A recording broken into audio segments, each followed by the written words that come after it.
Dvikova darosi tikrai rimta. Likite su mumis. Užsisakęs negali persigalvoti, besidarydamas į kitų sakymus. Neturi teisės gyventi šiame pasaulyje, tu silpnas, tinglus, nevykėlį. Tu turi vykdyti moters nurodymus ir niekada nesakyti jai savo nuomonės. Gijozos daina. Sukurta Mičas.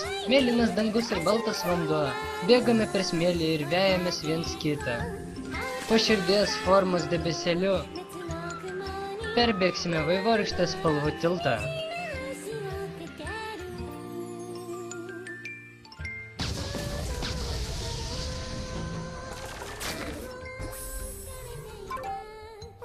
O jūs stipresnis negalvojau.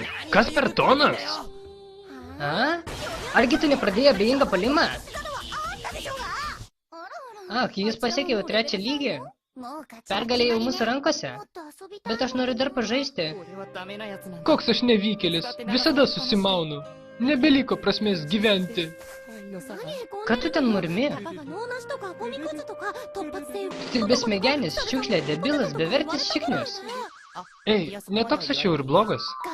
Stokis ir būk stiprus, privalai kautis Takeshi. Ogogo. Mano vyriškumas. Nori, kad parodyčiau kelią į pragarą? Tiesus smūgis į vyriškumą. Ji tokia siaubinga. Nagi, Stokis. Jis toks mielas, net nesvarbu, kaip atrodo. Tik nepamirškit jo įveikti, ši dvikova laiko švaistimas. Pogalai, sakykit, ką norit. Neturiu jokio šanso laimėti, juk aš esu 3 lygyje. Tokioje padėtyje galima. Kai tavo lygis pakyla, gali panaudoti stipriausią kortą. Ką? Argi nežinai žaidimo pagrindų? Kai paminėjai, atrodo, kad senolis sakė. Maždaug tokios. Aišku, aš ne ant pralaimėjimo ribos.